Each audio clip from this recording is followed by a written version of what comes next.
स्वामी जी के लीला गमन के बाद भी ठाकुर जी की लीलाएं कोई ऐसा नहीं रुक गए हों।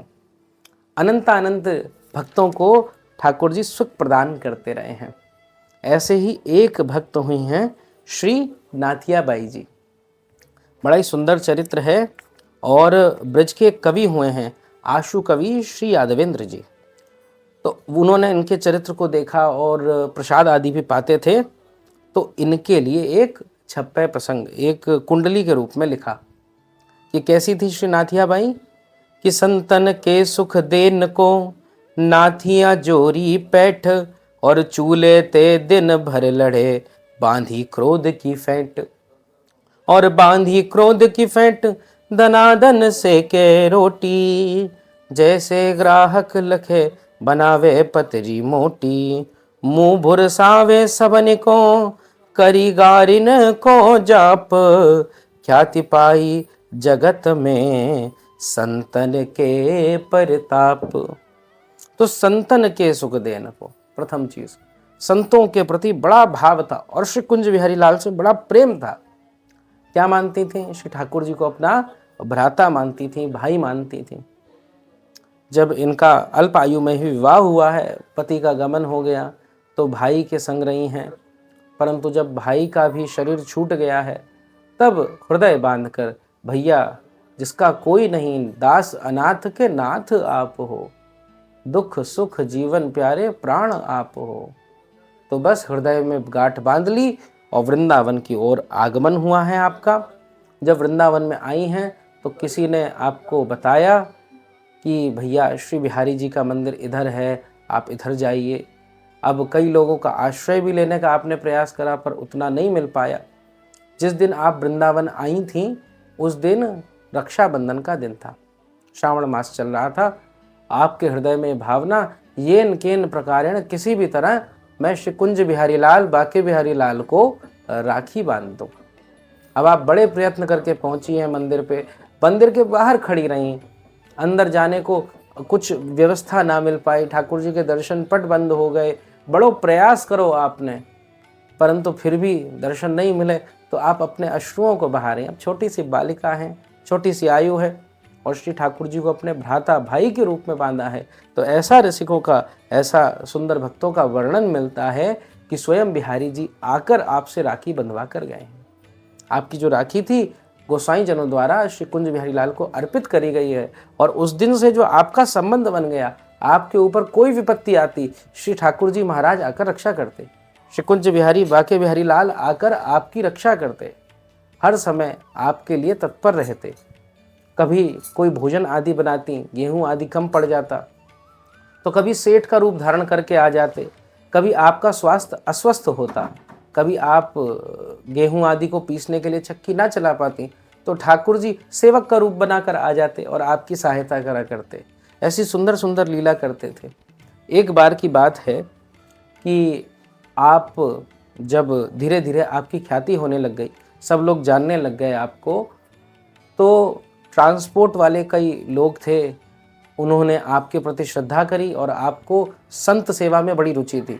तो आप साधुओं के लिए खूब सारा भोजन बनाती थी, श्री बिहारी जी के लिए रसोई आदि करा करती। हरगू लाल जी महाराज थे, उनके यहाँ भी आप अपनी सेवा प्रदान करती थी।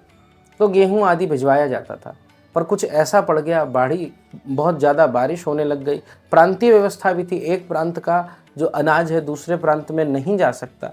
इस कारण से आप जो हैं, आपको अनाज की प्राप्ति नहीं हो पा रही, गेहूं की प्राप्ति नहीं हो पा रही थी, आटे की प्राप्ति नहीं हो पा रही, तो रोटी बन ना पाए। अब हृदय में मन में भावना ये कि संतों को रोटी पवानी है। किसी ने कहा भैया आज नहीं बन रही है तो चावल ही दे दो, खिचड़ी पवा देना। पर मन में यही लालसा, अब तो जो बिहारी जी की इच्छा हो सोए, जो बिहारी जी के अनुसार जो भी करेंगे अब श्री बिहारी जी महाराज करेंगे। आंखें बंद कर ली आपने, तभी कोई व्यक्ति आया, उसने अपनी बैलगाड़ी आदि आपको दिखाई कि माता श्री आप इस पे बैठ जाओ और हम पल्ली पार से ले आएंगे। अब आप उसके संग गए हैं बैलगाड़ी आदि के साथ में, पर मानिए रास्ते से जब अनाज आदि लेकर आ रहे, बड़ी घनघोर वर्षा होने लग गई। अब उस वर्षा में जो उस गाड़ी को चलाने वाला था वो रास्ता भटक गया, भूल गया कि अब किधर जाएं, किधर को जाएं। सुंदर गांव का क्षेत्र था, अब वहाँ पर किस रास्ते जाया जाए ये उसको बड़ा भूल होने लग गई। आपको भी रास्ता नहीं समझ में आ रहा था। तभी एक सेठ का रूप धारण करे हुए, लालटेन टोपी आदि को लगाए हुए साक्षात श्री वृंदावन बिहारी लाल, बाके बिहारी लाल आपकी सहायता के लिए पधारे और आए हैं।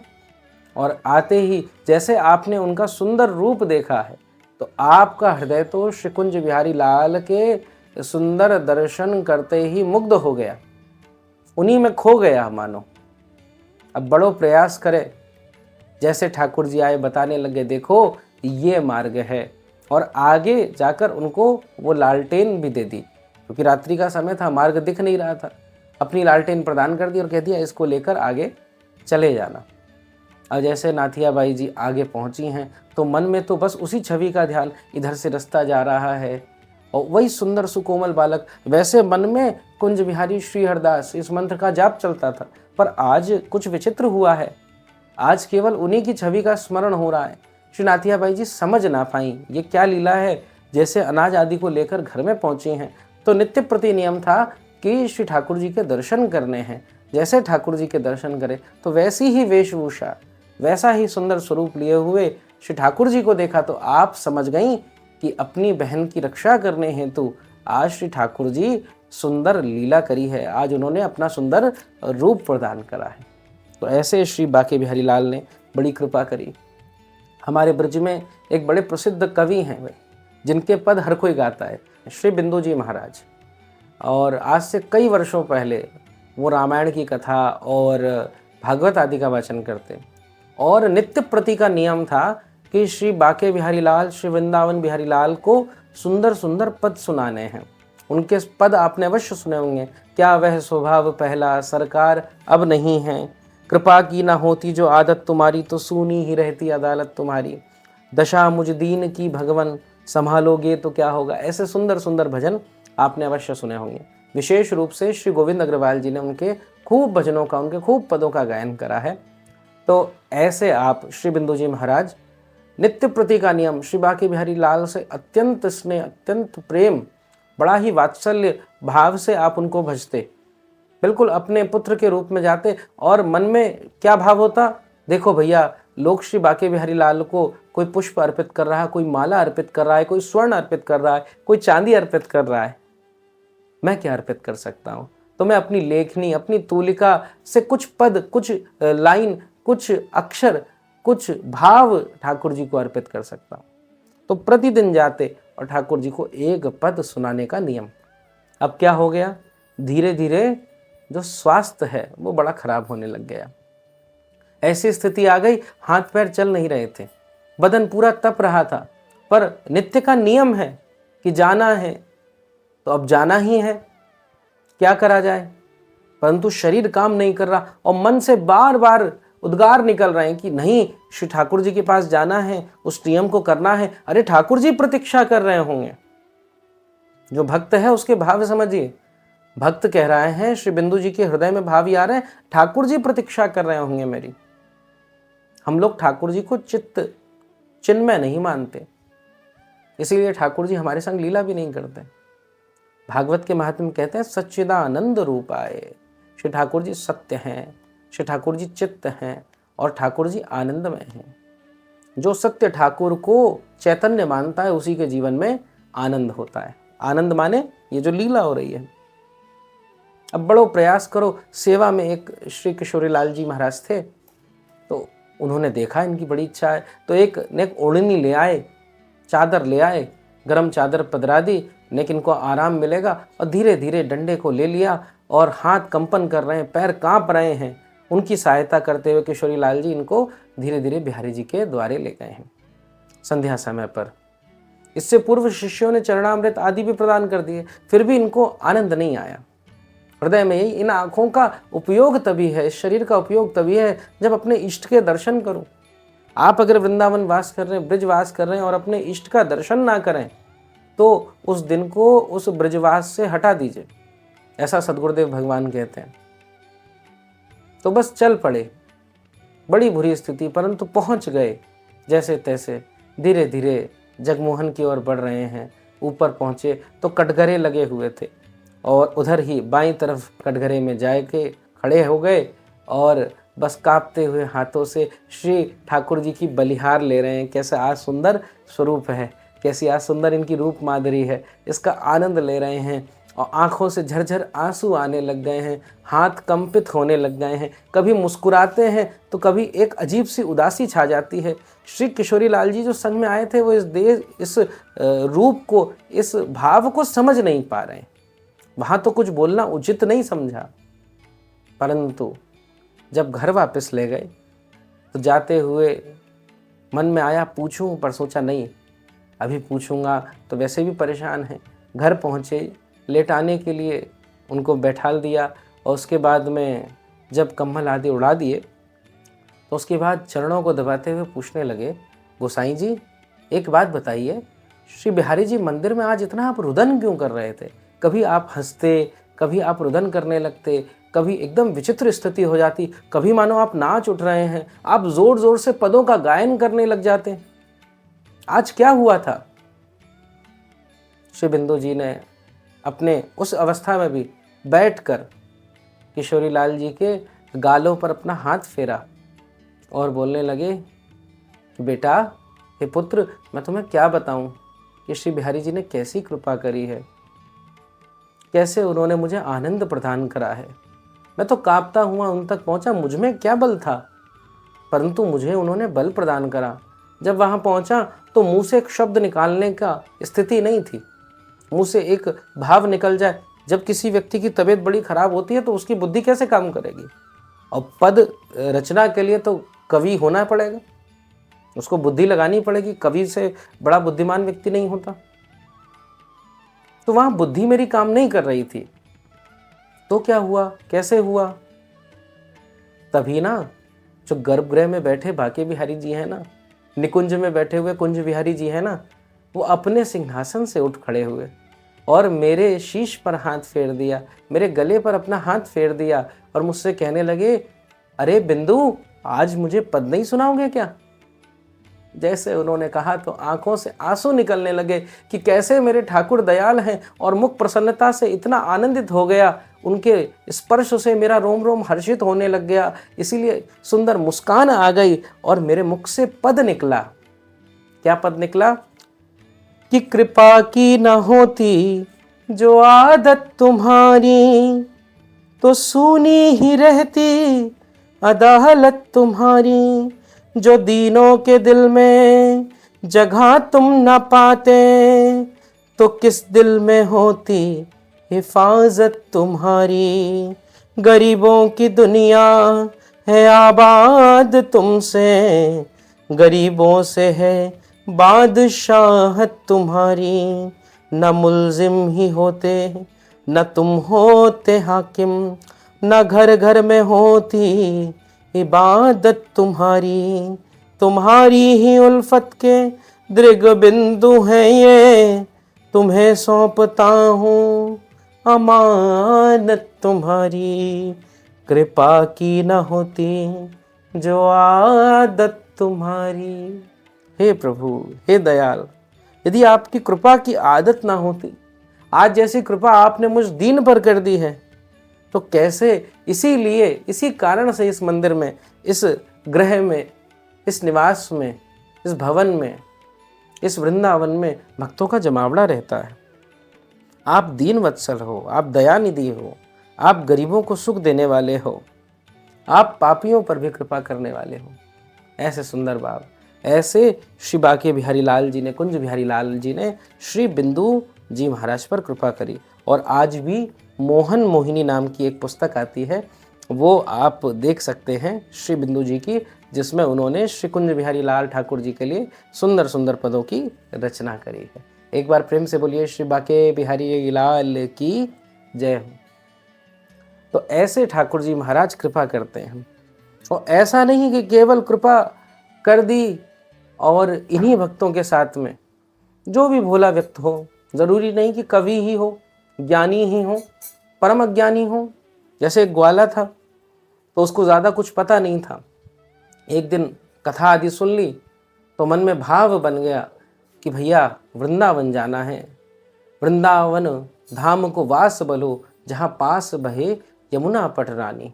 जो जन न्याय के ध्यान धरे, बैकुंठ मिले तिनको रजधानी। तो ऐसा मन में भाव आया कि यमुना जी के पास में, वृंदावन के पास मुझे चलना ही चलना है। अब वृंदावन आ गए तो कहीं गौ सेवा करने लग गए।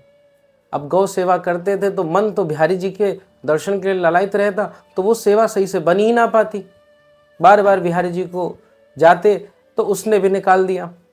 अब बिहारी जी की सीढ़ियों पर भी बैठे रहते, कोई सहायता कर दे तो कर दे, नहीं करे तो नहीं करे। एक दिन गोसाई जी की नज़र पड़ गई, देखने में तो बड़े अच्छे परिवार से लगते हो और यहाँ क्यों बैठे हुए हो। जब प्रश्न करा तो कहने लगे कि अब मैं क्या करूं, हे गोस्वामी जी, मैं तो यहाँ पर श्री ठाकुर जी की पास आया था। मैंने उस कथा में सुना था कि दशा मुझ दीन की भगवन संभालोगे तो क्या होगा, अगर चरणों की सेवा में लगा लोगे तो क्या होगा।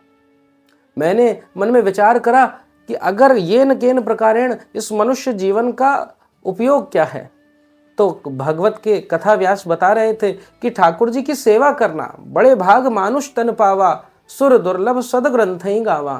ठाकुर जी की कथा को गाना, ठाकुर जी की सेवा करना, ठाकुर जी के चरणों में रहना, क्योंकि भगवान ने यह देह प्रदान करी है, भगवान ने यह शरीर प्रदान करा है। जैसा मनोभाव गोस्वामी जी ने उससे सुना।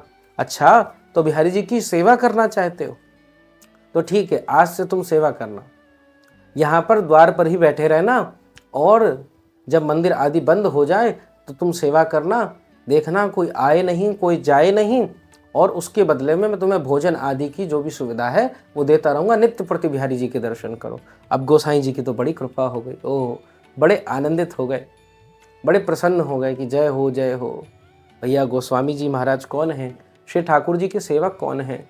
तो हमें ऐसा मनोभाव रखना चाहिए कि सेवक में ही स्वामी का स्वरूप दर्शन करना चाहिए।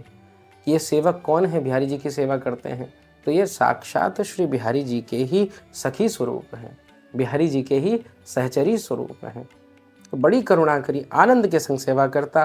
कोई आता भैया रात्रि को तो बड़ा देख रेख करता, बिहारी जी के पास भी जाता। अब एक दिन रात्रि का समय था, बैठा हुआ था, अब सेवा कर रहा था, तब हृदय में ध्यान कर रहा। गोस्वामी जी ने मंत्र बता दिया, कुंज बिहारी श्री हरदास, कुंज बिहारी श्री हरदास, श्यामा प्यारी श्री हरदास, कुंज बिहारी श्री हरदास। वैसे तो बिहारी जी बहुत कृपा करते, उसको सब आनंद प्रदान करते, पर अभी तक अपनी रूप माधुरी प्रकट ना करी। तो दो काम सिद्ध करने हेतु, एक तो अपनी चैतन्यता दिखा सकें और दूसरी उस भक्त पे कृपा कर सकें, ठाकुर जी ने लीला करी। क्या लीला करी? वो द्वार पर बैठा हुआ था और ठाकुर जी उसके सामने से ही निकल गए। अब रात्रि में बैठता था, हल्का नींद का झोंका भी आ जाता, परंतु जैसे सामने से ठाकुर जी गए हैं, ओहो, तुरंत उसको लगा कोई आया है, कोई गया है, तुरंत पीछे पीछे दौड़ता हुआ गया। अब ठाकुर जी आगे आगे दौड़ रहे हैं, पैरों की पाजेब जो है, पैरों की जो पायल हैं वो खनखना रही हैं, और उनकी ध्वनि के पीछे पीछे वो भी दौड़ रहा है। भाई गांव का हष्टपुष्ट बालक था, कोई ऐसी दिक्कत भी नहीं। देखा उसने कि वो बालक दौड़ते दौड़ते निधिवन राज में प्रवेश कर गया। ओहो, अब निधिवन राज के अंदर प्रवेश करने का प्रयास करे, पर रात्रि में निधिवन में प्रवेश निषेध है, क्योंकि ठाकुर जी रास रचाते हैं। ओहो, तो अब कैसे प्रवेश करें? बड़ा प्रयास करा उसने। अरे कोई बालक गया है, बिहारी जी के मंदिर से अंदर से निकल कर गया है। बार बार पूछे, बार बार बतावे, लोग घुसने नहीं दें, रुदन करने लग जाए। अरे मैं बोल रहा हूँ कोई गया है, गया है, और उसकी बात कोई सुने ही नहीं। लोगों ने उसको उल्टा इधर उधर बैठा दिया, बोले यहाँ से अब हटके मत जाना। अब एक स्थान पे बैठ गया, भोला भाला था, रुदन करने लग गया, मैं जानता हूँ कोई गया है। जैसे उसने ये भाव करे, तो बिहारी जी तो बस एकांत में अपने भक्तों को दर्शन देने के लिए लालायित ही रहते हैं। श्री बिहारी जी ने उसको दर्शन देकर सब कुछ बताया कि देखो भैया, निधिवन में हम रात्रि में आते हैं और यहाँ रास करते हैं, दिन में बैठकर तो सारे भक्तों की चिंताओं का निदान करते हैं, और रात्रि के समय अपनी सखियों के पास, अपनी सहचरियों के पास, अपने भक्तों के पास हम जाते हैं। ओहो ठाकुर जी, इतना परिश्रम आप करते हैं? बोले हाँ। और फिर सुबह सुबह आपकी मंगला भी होती है? बोले हाँ होती है, पर लेकिन आप मेरे साथ चलिए। अब ठाकुर जी संग में आ गए, अंदर मंदिर में प्रविष्ट हो गए, परंतु अंदर जाते समय घुंघरू जो था ठाकुर जी का, वो द्वार पर ही छूट गया। जब ये घुंघरू देखा तो उसके मन में आया लौटाएं, पर द्वार तो खोल नहीं सकता मंदिर का वो, तो उसने अपने पास ही रख लिया। अब प्रातःकाल को गोस्वामी जी महाराज आए, उन्होंने ताले की चाबी आदि खोली। मंदिर को जब अंदर जा रहे थे, वो ग्वाला दौड़ कर आया, हे गोस्वामी जी महाराज अभी मत खोलो, अभी ठाकुर जी को आराम करने दो, रात्रि भर बहुत लंबा रास करके आते हैं, बहुत लंबा परिश्रम करके आते हैं, अपने भक्तों के पास जाते हैं। ठाकुर जी महाराज से यदि वास्तविक में लाड लड़ाना है तो वो समय क्या है? वो यही समय है जब ठाकुर जी विश्राम करते हैं, तभी भक्तों को वो सुख प्रदान करने के लिए जाते हैं। ऐसा उसने वर्णन करा।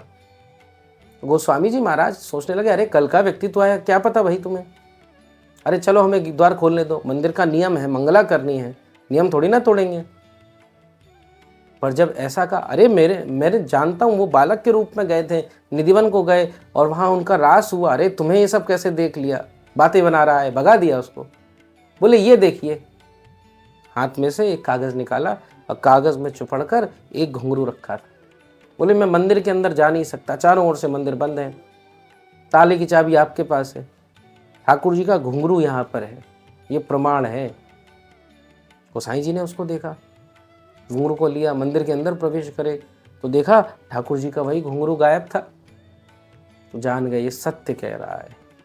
तभी से श्री ठाकुर जी महाराज की मंगला नहीं होती है। क्यों? क्योंकि रात्रि को रास करने के लिए जाते हैं, इसीलिए तो बहुत ज़्यादा श्रम हो जाता है ठाकुर जी को। जैसे मंदिर बंद हुआ, फिर रास के लिए गए, फिर सुबह 4 बजे 5 बजे मंगला, तो इसीलिए गोसाई जन बिहारी जी में मंगला नहीं करते हैं।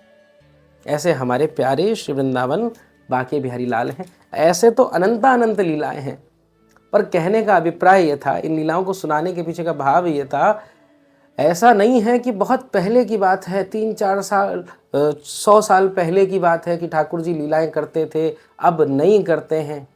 ठाकुर जी तो अभी भी लीलाएं करते हैं, अभी भी वो सुख प्रदान करते हैं, परंतु बस हमारे हृदय में उनके प्रति संबंध तो हो, हमारे हृदय में उनके प्रति भाव तो हो।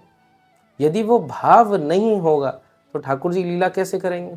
हम माने तो सही कि ठाकुर जी चिदानंद में हैं, हम माने तो सही कि ठाकुर जी हमारी बात सुनते हैं, हम जाते हैं तो हमें देखते हैं, हमें पहचानते हैं। भगवत भाव नहीं, अपनापन हो जाए। अपनापन कैसा हो जाए? जैसे कोई व्यक्ति है, बड़ा आईपीएस ऑफिसर है, बड़ा जज है, सुप्रीम कोर्ट का जज है, तो सब लोग उसको प्रणाम करेंगे, नमस्ते करेंगे। पर वही व्यक्ति अगर अपनी माता के पास जाए, पिता के पास जाए, तो जज बन के जाएगा। वो कहेगा माता पिता हो, प्रणाम करो मुझे, मैं सुप्रीम कोर्ट का जज हूँ, मैं राष्ट्रपति हूँ, मैं प्रधानमंत्री हूँ। उनके लिए तो बच्चा है वो, उनके लिए बालक है। ऐसे ही स्वामी जी महाराज श्री ठाकुर जी से अपनापन करते हैं। विट्ठल विपुल देव जी ठाकुर जी को अपना मानते हैं, श्री बिंदु जी ठाकुर जी से अपनत्व रखते हैं। ऐसे ही हमें भी ठाकुर जी से अपनत्व रखना चाहिए और हृदय में एक बात धारण कर लें, क्या? कि हमारे माई श्यामा जू को राज। इस बात को धारण कर लें कि हमारी श्री प्रिया जी को राज है। कैसो राज? कि जाके अधीन सदा ही सांवरो, या ब्रिज को सिर ताज, हमारे माई श्यामा जू को राज। ठाकुर जी को यदि प्रसन्न करना है तो श्री प्रिया जी की वंदना करो, श्री किशोरी जी की आराधना करो, श्री श्यामा श्याम जपो, और ठाकुर जी इतने प्रसन्न हो जाएंगे जिसका कहना ही नहीं, क्योंकि श्री प्रिया जी के अधीन है। जो जगत, जो अनंत, अनाद्य, अनवेद्य, जो अनादि परब्रह्म है, परंतु जो त्रिलोकी के नाथ हैं, परंतु वो श्री किशोरी जी के अधीन रहते हैं। ऐसे सुंदर विलास है। तो अगर उनको प्रसन्न कर लिया तो सारा काम बन जाएगा। इसीलिए श्री विट्ठल विपुल देव जी कहते हैं कि हमारी माई श्यामा जूहू को राज, जाके अधीन सदा ही सांवरो, या ब्रिज को सिर ताज, यह जोरी अवचल श्री वृंदावन, नाही आन सो काज, हमारे माई श्यामा जू को राज। श्री विट्ठल विपुल बिहारिन के रंग, दीन जल धरयो गज हमारे माई, श्यामा जू को राज। हमारी प्रिया जी, हमारे श्री श्याम सुंदर, हमारी श्री किशोरी जी को हम हृदय में धारण करें, क्योंकि सत्य बात यही है। और भूल जाएं तो चल जाएगा, परंतु श्री ठाकुर जी को भूल गए तो काम बिगड़ जाएगा। स्वामी श्री हरदास जी महाराज कहते हैं कि लोग तो भूले भले भूले, तुम जिन भूलो मालाधारी। श्री हरदास जी हम सबको सीख दे रहे हैं, शिक्षा दे रहे हैं। और क्या कह रहे हैं कि लोगों को भूल जाओ, पति पत्नी, देह शरीर, व्यापार आदि, इन सब को भूल जाओ तो चल जाएगा। संसार को भूल जाओ तो चल जाएगा, क्योंकि जगत प्रीति को करके तुमने देख लिया। चाहे भले ही छत्रपति हो, कोई बड़ा अमीर व्यक्ति हो, बड़ा गरीब व्यक्ति हो, सबसे तुमने प्रेम करके देख लिया, पर तुम्हारा कोई है नहीं, क्योंकि अंत समय पे सब लोग साथ छोड़ जाते हैं। स्वामी जी महाराज कह रहे हैं लोग तो भूले भले भूले, तुम जिन्हें भूलो मालाधारी। परंतु याद रखो, श्री बिहारी जी को मत भूल जाना। अगर वृंदावन की रस परंपरा से, अगर वृंदावन की रसिक परंपरा से जुड़ गए हो, सबको भूल जाओगे, चल जाएगा, उसका अपराध क्षम्य हो जाएगा। पर अगर बिहारी जी को भूल गए तो ये नहीं चल पाएगा। बिहारी जी हमारा सर्वस्व हैं, हमारा सब कुछ हैं। और कैसी दशा हो जाएगी कि लोग तो भूले भले भूले, तुम जिन भूलो मालाधारी। अपनों पति छाड़ और निसो, रति ज्यों दारे में दारी। अपनों पति छाड़ और निसो रति, जैसे अपने पति को छोड़कर कोई स्त्री दूसरे व्यक्ति में, पर पुरुष में रति कर लेती है, तो उसकी गति क्या हो जाती है, ना वो उधर की रहती है ना इधर की रहती है। उसका अपना स्वामी भी उसको स्वीकार नहीं करता, और वो पर पुरुष तो उसको स्वीकार करना ही नहीं चाहता था। इसीलिए भैया, अगर श्री बाके बिहारी लाल, कुंज बिहारी लाल से तुम्हारा हृदय जुड़ गया, उनसे भाव जुड़ गया, तो फिर अन्यत्र भटकने की अब जरूरत नहीं है। श्री बिहारी जी ही सब कुछ कर देंगे, सारे सरकार, सारे ग्रहों को नियंत्रित कर देंगे, सब कुछ तुम्हारा सुधार देंगे। बस हृदय से बिहारी जी को अपना मान लो, जैसे बिंदु जी मान रहे हैं, नाथिया बाई मान रही हैं, जैसे चंद्र सखी मान रही हैं, ऐसे ही। पर हमारे संग गलती क्या है, हम कहते तो हैं कि बिहारी जी हम आपके हैं, पर बिहारी जी से अपनत्व करते नहीं हैं। करते होते तो प्रतिपल चिंतन नहीं होता। जैसे हमारा बालक है, हमारा बच्चा है, कुछ देर बाद भूखा होता है, तो उसके लिए चिंतन होता है कि वो भूखा है। वैसा चिंतन हमारे अंदर बिहारी जी के प्रति क्यों नहीं होता। अभी हमारे बिहारी जी भूखे होंगे, हम कुछ ग्रहण करते हैं तो हमारे मन में चिंतन आता है, अरे हमने अपने पति को प्रदान करा कि नहीं करा, ससुर जी को दिया कि नहीं दिया, बालक को दिया कि नहीं दिया। वैसा चिंतन हमारे लिए, हमारे हृदय में बिहारी जी के प्रति क्यों नहीं आता है। यही है कि लोग तो भूले भले भूले। कहने को तो हम ठाकुर जी से प्रीति करने का ढोंग रचा लेते हैं, पर ठाकुर जी से प्रीति कर नहीं पाते हैं, ठाकुर जी से प्रेम कर नहीं पाते। पर ये ठाकुर जी कितना प्रेम करते हैं, इसको देखो। आप इनको चाहे नमक ज़्यादा डाल के सब्जी दे दो, नमक कम डाल के दे दो, दूध में चीनी ना हो, अपने बालक को दोगे तो बालक भी एक बार को बोल देगा, पर ठाकुर जी कुछ नहीं कहते। ठाकुर जी तो बस आनंद में प्रसन्न रहते हैं, जो दे दे भक्त उसको ग्रहण कर लेते हैं। जैसा भक्त राखे वैसे रख लेते, वैसे रह लेते। ठाकुर जी से बड़ा भक्त कौन होगा, और उन्हीं को आप त्याग रहे हो, ये उचित नहीं है। इसीलिए हरदास जी महाराज कह रहे हैं कि लोग तो भूले भले भूले, तुम जिन भूलो मालाधारी। अपनों पति छाड़ और निसो, रति ज्यों दारी में दारी। श्याम कहत ते जीव मोते विमुख, भय जिन दूसरी करि डारी। श्याम कहत ते जीव मोते विमुख। श्री श्याम सुंदर ठाकुर जी भी कह रहे हैं, बोले क्या कह रहे हैं, सब कुछ चल जाएगा, कुछ भी कर लो, सब कुछ ठीक हो जाएगा, परंतु अगर आपने मेरा विस्मरण कर दिया, अगर ठाकुर जी के विस्मरण पे ठाकुर जी की याद नहीं आ रही और परम व्याकुलता नहीं आ रही, तद विस्मरणम परम व्याकुलेति, अगर ऐसा भाव नहीं है तो आप भक्त नहीं हैं, आपकी भक्ति को स्वीकार नहीं करा जा सकता। जब तक आपके हृदय में ऐसी व्याकुलता ना आ जाए, मैं ठाकुर जी को कैसे भूल गया। और ठाकुर जी क्या कह रहे हैं, जो ऐसा नहीं है फिर वो मुझसे विमुख ही है, भले ही आता हो, पास में बैठता हो। जिसके अंदर लौल्यता नहीं है, जिसके अंदर लालसा नहीं है, कृष्ण दर्शन लालसा, जब गोपियों के अंदर भगवान कृष्ण के दर्शन की लालसा हुई तभी प्रकट हुए हैं, तब तक प्रकट नहीं हुए। तो ऐसे अगर ठाकुर जी को आपको लाड लड़ाना है, ठाकुर जी ऐसा चाहते हो कि हमारे संग खेलें, हमारे संग डोलें, पूजा तो बहुत कर रहे हैं, अर्चना तो बहुत कर रहे हैं, उपासना तो बहुत कर रहे हैं, पर रसिक सिद्धांत को अपने जीवन में उतारना चाहते हैं, तो भैया आपको हृदय से ठाकुर जी को अपना मानना पड़ेगा। अगर ये नहीं करोगे तो फिर करते रहिए यज्ञ, करते रहिए देवताओं का पूजन, करते रहिए पितरों को, वो सारे कार्य सिद्ध नहीं हो सकते। कही श्री हरिदास यज्ञ देवता, पितरन को श्रद्धा भारी।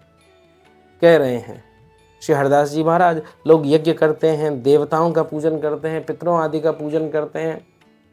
अरे भैया तुम्हारे लिए भार बन जाएगा अगर तुम श्री कुंज बिहारी लाल से प्रेम नहीं करते, इनकी कोई आवश्यकता ही नहीं बचेगी, पर वो विशुद्ध प्रेम आ जाए। ये स्थिति ना हो, न घर के ना घाट के। बोले जो पूजन यज्ञ करते थे वो भी छोड़ दिया और प्रेम भी नहीं आ पाया, भयंकर आलस में पड़े हो। स्वामी जी महाराज की इस बात को हृदय से चिंतन करिए, मनन करिए कि हम बिहारी जी के पास आते हैं तो जैसा अनुभव बिंदु जी को हुआ, जैसा अनुभव नाथिया बाई को हुआ, जैसा अनुभव श्री विठल विपुल देव जी को हुआ, जैसा अनुभव प्रेमी भक्तों को हो रहा है, ग्वालों को हो रहा है, वैसा अनुभव हमें क्यों नहीं हो रहा। जैसा अनुभव रसिकों को हो रहा है वैसा अनुभव हमें क्यों नहीं हो रहा है। इस बात का चिंतन करिए। बिहारी जी के मंदिर में जाते हैं, बोलते हैं लोग हमें तो कुछ लगा ही नहीं, कोई अनुभव ही नहीं हुआ। अब एक व्यक्ति था, छोटी सी कथा है, जीवन में कभी मंदिर नहीं गया, आज उसको किसी ने बोला इस मंदिर में जाओ। मंदिर में गया तो व्यापारी कहने लगे अरे फूल ले लो, फल ले लो, अरे ये चढ़ाने के लिए धूपबत्ती अगरबत्ती ले लो। नेक आगे बढ़ो, भिखारियों ने घेर लिया, 2 रुपये 4 रुपये दे दो। थोड़ा और ऊपर पहुंचा तो 4-5 महिलाएं अपना सत्संग कर रही हैं, मतलब पंचायत कर रही हैं, अपने घरों की बातें कर रही हैं। अंदर पहुंचा तो कोई घंटी बजा रहा है, कोई ये मांग रहा है, कोई वो मांग रहा है। गया पुजारी जी के पास में, पुजारी जी प्रणाम आपको, मैं पहली बार इस मंदिर में आया हूँ, आज तक कभी भगवान के मंदिर नहीं गया, पर आज मैंने सोच लिया कि कहीं भी भगवान हो सकते हैं, मंदिर में तो नहीं होंगे। बोले यहाँ कोई भगवान से मतलब ही नहीं रख रहा है, तो इसीलिए आज के बाद मैं नहीं आऊँगा। ऐसा कहा। पुजारी जी ने कहा ठीक है कोई बात नहीं, 2 पल चुप रहे। फिर उसके बाद एक लोटा उठाया, उसमें पानी भरा और दे दिया। बोला एक काम कर दो ने। बोले क्या? इस लोटे की को पकड़कर एक परिक्रमा इस मंदिर की दे देना और ध्यान रखना एक बूंद जल ना गिरे, बस ये कर देना। उसके बाद आज के बाद जीवन में मुंह मत दिखाना, दर्शन करने के लिए मत आना। उन्होंने कहा ठीक है बिल्कुल निश्चित हम कर देंगे। अब जैसे ही कहा और इधर परिक्रमा देने के लिए गए तो सारा ध्यान किधर हो गया, उस लोटे में हो गया, कहीं बूंद ना गिर जाए। चलने लगे तो कानों में जो आवाज़ आ रही थी वो चली गई धीरे धीरे। और परिक्रमा लगाकर जब वापस पुजारी जी के पास आए, पुजारी जी ने पूछा अब सुनाई दी पंचायत की आवाज़, अब सुनाई दी व्यापारियों की आवाज़, अब सुनाई दी भिखारियों की आवाज़, अब सुनाई दी कोई मांग मनौती करने वालों की आवाज़? बोले नहीं। क्यों नहीं सुनाई दी? क्योंकि तुम्हारा ध्यान, तुम्हारा सारा भाव इस लोटे में था। ऐसे ही जो व्यक्ति ठाकुर जी के मंदिर जा रहा है, ठाकुर जी का दर्शन करने जा रहा है, ये तो चिदानंद में ठाकुर है महाराज, ये चलेंगे दौड़ेंगे फिरेंगे, पर आपका ध्यान तो ठाकुर जी में हो। आपका ध्यान तो पता नहीं कहाँ रहता है, तो कैसे आनंद होगा, कैसे लीला होगी। इसीलिए भैया अपने हृदय को, अपने ध्यान को, अपने मन को ठाकुर जी में लगाओ। और मंदिर भी जा रहे हो तो नेत्रों को थोड़ा सा नीचे करते हुए, बोले देखना है तो केवल बिहारी जी को देखना है। गए और सीधे बिहारी जी के दर्शन करे, किसी से कोई मतलब नहीं, और वापस आ गए। इसीलिए स्वामी जी महाराज कह रहे हैं कि लोग तो भूले भले भूले, तुम जिन भूलो मालाधारी, अपनों पति छाड़ और अन सोरती सोरती जो दारी बेदारी। श्याम कहत ते जीव मोते विमुख भय जिन दूसरी ई कर डारी। कही श्री हरिदास यज्ञ देवता पितरन को श्रद्धा भारी। पितरन को श्रद्धा भारी। श्री कुंज बिहारी श्री हरिदास।